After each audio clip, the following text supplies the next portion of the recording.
अरे ओ, चींटियों की फौज फिर दिन से दाना जमा कर रही हो।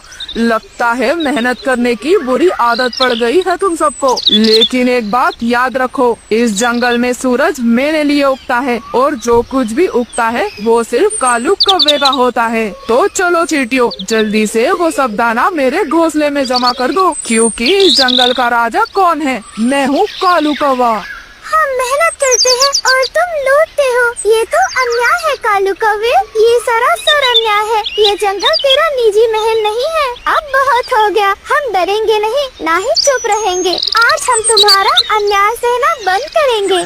तू एक छोटी सी चींटी, रेत के जर्रे जितनी, तू मुझे समझाएगी कि क्या सही है और क्या गलत? अरे तू भूल गई क्या? मैं कालू कौवा हूँ, इस जंगल का मालिक, राजा, बादशाह। मेरे नाम से डरते हैं सियार, कांपते हैं हिरन, और तू मुझसे सवाल करेगी? अब चल हट यहाँ से, वरना अपनी रानी की गद्दी तो दूर, तेरा बिल भी जमीन पर नहीं बचेगा। अगर ज्यादा जुबान चलाई तो चोंच से नोच कर फेंक दूंगा नदी में, समझी नन्ही रानी?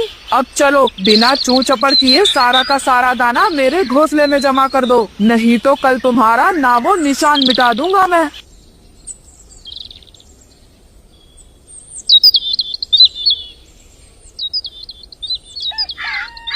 रानो चिड़िया गरीब थी। टूटी हुई टहनी पर उसका घोंसला था, मगर उसका दिल बहुत बड़ा था। रानी चींटी एक दिन रानो चिड़िया से मिलने जाती है।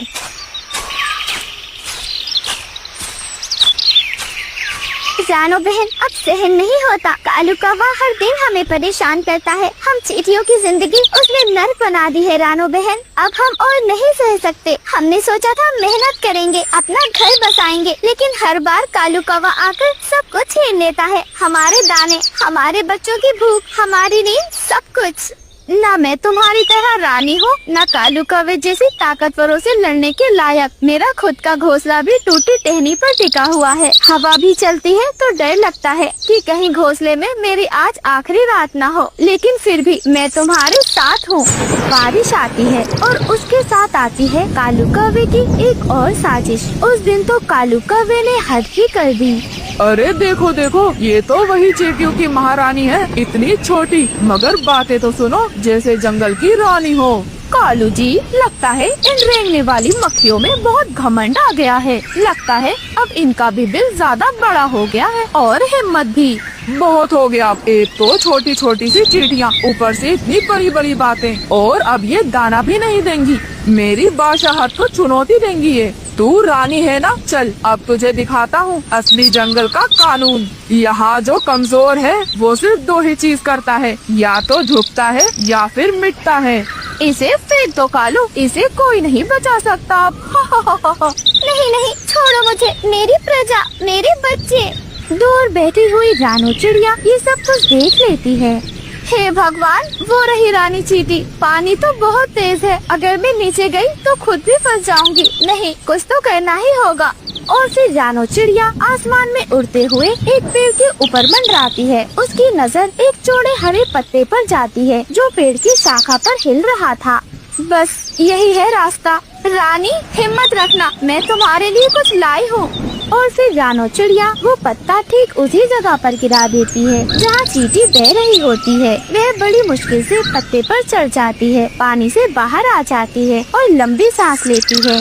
रानो बहन, तुमने मुझे बचा लिया, मेरी जान बचा ली। तुम हार नहीं सकती, तुम्हारी प्रजा को तुम्हारी जरूरत है और मुझे तुम्हारी हिम्मत से ताकत मिलती है।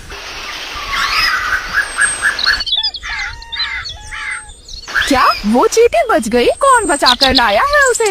रानो चिड़िया ने नदी में एक पत्ता गिरा दिया था। रानी चींटी उसी पर चढ़कर बच निकली। रानो, वो मामूली गरीब चिड़िया, वो मेरी चाल में टांग अड़ाएगी? कौन होती है वो मेरे कामों में दखल देने वाली? अब अगर वो जिंदा रही तो जंगल का हर जानवर इंसाफ की बात करेगा। नहीं, अब उसे सबक सिखाना ही होगा। तो फिर चलिए कालू जी, अब सिर्फ दाने नहीं चाहिए हमें, अब हमें रानो की हिम्मत तोड़नी है। उसका वो छोटा सा घोंसला, उसका दिलासा देने वाला दिल, सब जला देंगे हम। पहले उसके पंखों से उसका गुरूर निकालूंगा, फिर उस चींटी के सामने उसे गिरा दूंगा, ताकि सब जान ले जो भी कालू कौवे से भिड़ेगा उसका अंजाम क्या होगा। अगर आज रानू चिड़िया ना होती तो मैं जिंदा ना होती। अब वक्त है उस अत्याचारी कालू कौवे को सबक सिखाने का। और फिर जंगल के सभी जानवर एकजुट हो जाते हैं। सब मिलकर कालू और गोरी कौवे को पकड़कर पेड़ पर बांध देते हैं। और उस दिन जंगल ने पहली बार किसी मासूम की चीख को सुना और अन्याय करने वालों को सजा भी मिली। तुम गरीब हो, अकेली हो, पर तुम्हारा दिल सबसे बड़ा है रानू बहन। मैंने कुछ नहीं किया, मैंने सिर्फ वो किया है जो हर माँ बहन को करना चाहिए। रानू चिड़िया गरीब थी, मगर उस दिन वो जंगल की रानी बन गई।